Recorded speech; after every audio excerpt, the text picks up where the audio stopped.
collectively against this kind of sensational attack and racial profiling against the Chinese Americans and against Asian Americans. And also I believe that the Chinese Americans and Asian Americans as a whole, they should stand up and speak up and push back on the racial profiling and the attack on them. And also we have to understand that verbal abuse and physical assault on the minorities is also a huge human rights violation, and besides that, this is racial discrimination, which is totally unacceptable in today's society. Professor, do you think we'd see these actions if this virus had originated from another part of the world, say in Europe or Africa? Sorry, I didn't hear you. Do you think we would see these same actions if this virus had emerged from a different part of the world, such as Europe or Africa? Yes. We have to understand this. In the last 200 years, viruses of different kinds have originated in different countries from different continents, and different people have been, subjected to racial discrimination.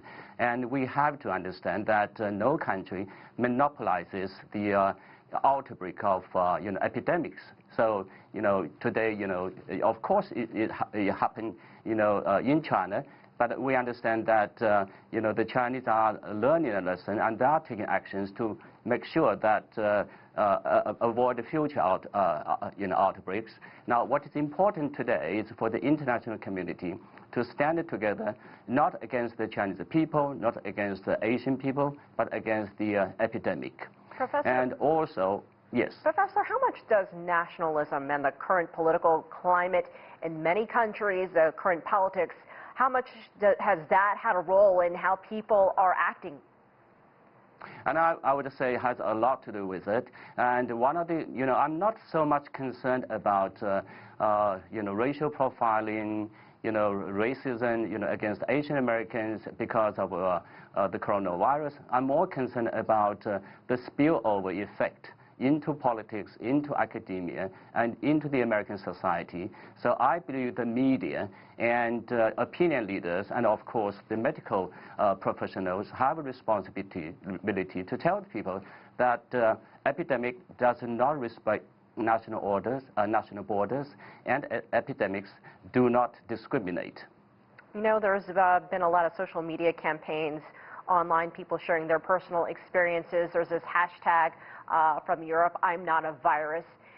Is it making a difference? What more needs to be done? Yes, I agree. That's a very good argument that no Asians, no Chinese Americans in the United States, and also as a matter of in other countries, are diseases. We have to stop racial discrimination.